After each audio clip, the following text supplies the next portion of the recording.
Hello बच्चों, I hope आप सब अच्छे होंगे। आप सबकी पढ़ाई अच्छे से चल रही होगी। आज हम सब एक्सरसाइज 13.3 का क्वेश्चन नंबर 5 और 6 लेकर प्रेजेंट हैं। आइए क्वेश्चन नंबर 5 सॉल्व करते हैं। What length of tarpaulin 3 metre wide will be required to make conical tent of height 8 meter and base radius 6 meter. Assume that the extra length of material that will be required for stitching and wastage in cutting is approximately 20 centimeter. Use pi 3.14. Okay बेटा, question कह रहा बेटा कि हमारा tarpaulin से बेटा एक conical tent बना है। ठीक है, तो आइए अपना टेंट ड्रा कर लेते हैं।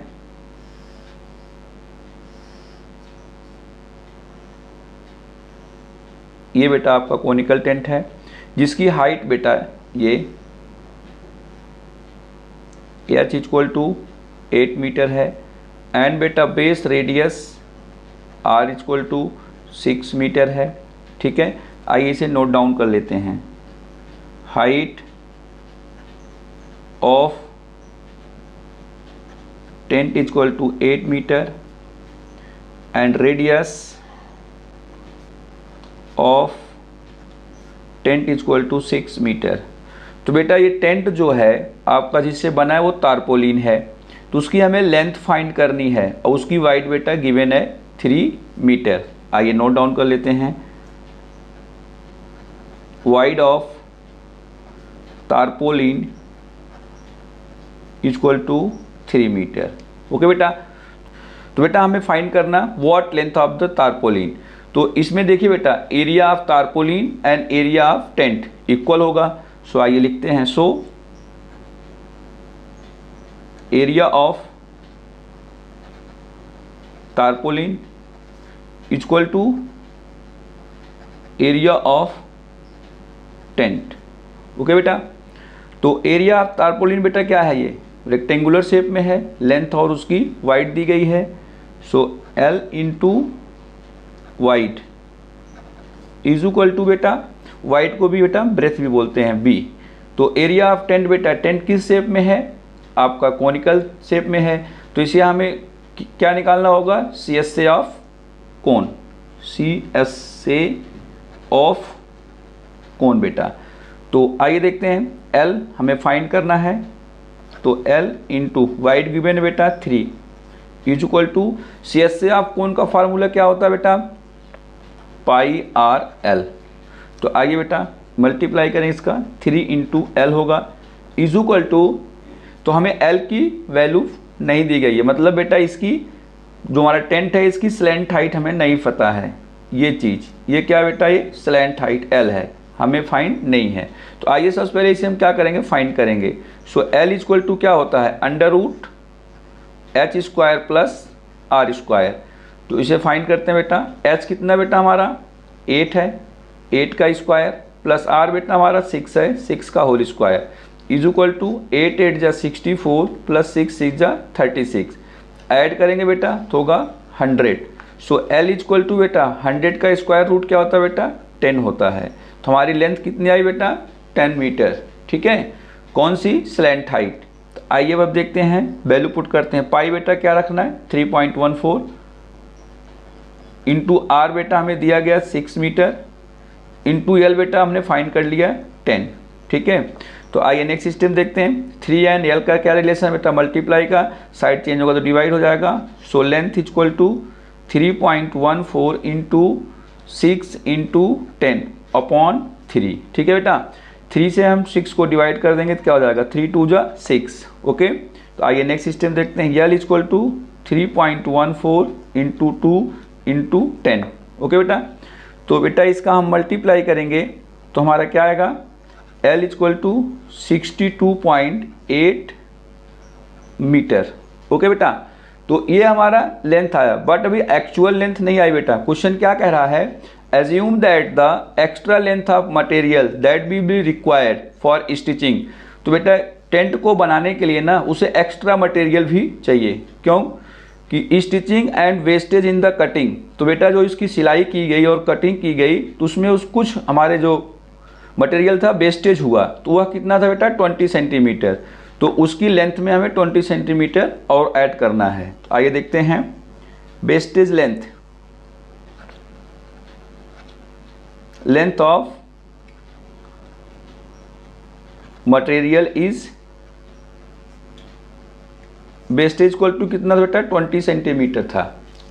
ठीक है, तो बेटा अब क्या करेंगे, ये सेंटीमीटर में इसे मीटर में चेंज करेंगे। तो हम जानते हैं 100 centimetre equal to 1 metre, 1 centimetre equal to 1/100 metre होता है। बेटा इसे 100 से डिवाइड कर देंगे तो 0 0 से कट जाएगा, क्या हो जाएगा 0.2 मीटर। ठीक है बेटा, तो अब हम लिखेंगे actual length. So actual length of tarpaulin equal to कितना आया था बेटा, 62.8 plus extra 0.2 metre equal to, इसे बेटा ऐड करेंगे तो 63 मीटर, ये हमारा आंसर होगा। ओके बेटा, तो आइए बेटा क्वेश्चन नंबर 6 सॉल्व करते हैं। क्वेश्चन नंबर 6 है बेटा, the slant height of the base of diameter of a conical tomb are 25 metre and 14 metres respectively. Find the cost of whitewashing its curved surface area at rate of ₹210 per 100 metre square. तो बेटा ये अपना diagram बना लेते हैं। करा एक बेटा है, क्या है, कोनिकल टॉम्ब है।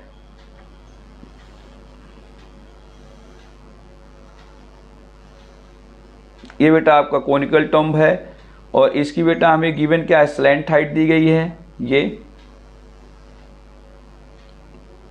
स्लैंट हाइट बेटा यल से रिप्रेजेंट करते हैं, क्या है 25 मीटर है। एंड बेटा इसका डायोमीटर दिया गया, ये आपका डायोमीटर है। डी इक्वल टू कितना है 14 मीटर है। तो आइए बेटा इसे हम नोट डाउन कर लेते हैं। Slant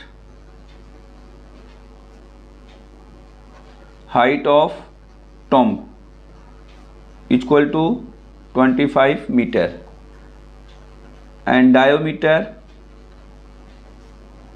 of tomb equal to 14 metre. तो बेटा हमें फाइंड क्या करना है, the cost of white washing. बेटा इस आपके कोनिकल टॉम्ब को क्या करना है, वाइट वॉश करना है। इसकी टोटल कॉस्ट हमें फाइंड करनी है, बट हमें रेट दिया गया है 210 रुपीज़ पर 100 मीटर स्क्वायर। तो बेटा हम क्या करेंगे, इसका हम एरिया निकाल लेंगे। तो एरिया निकालने के लिए बेटा हमें क्या फार्मूला होगा, क्योंकि कोनिकल टेंट है तो क्या निकालेंगे बेटा, सी एस से ऑफ कोन क्या होता है, पाई आर एल होता है। तो बेटा हमें क्या चाहिए, आर चाहिए।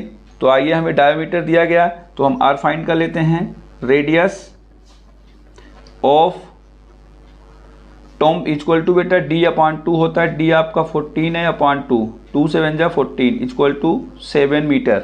ओके बेटा, तो आइए अब हम इसका क्या निकालते हैं बेटा, एरिया।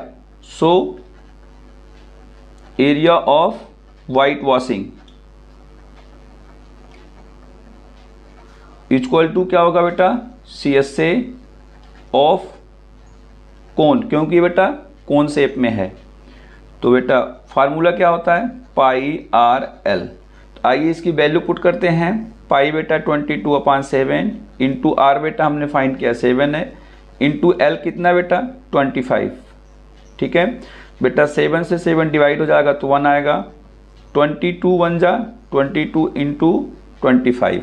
ओके बेटा, तो बेटा जब इसका हम मल्टीप्लाई करेंगे तो हमारा आएगा 550 मीटर स्क्वायर। इतना एरिया उसे क्या करना बेटा, वाइट वॉश करना है।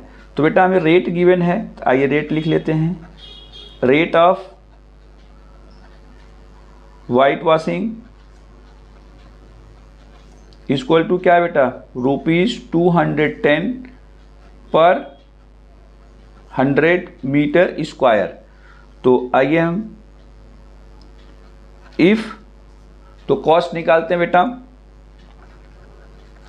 Cost of white washing equal to क्या होगा बेटा, एरिया इंटू रेट।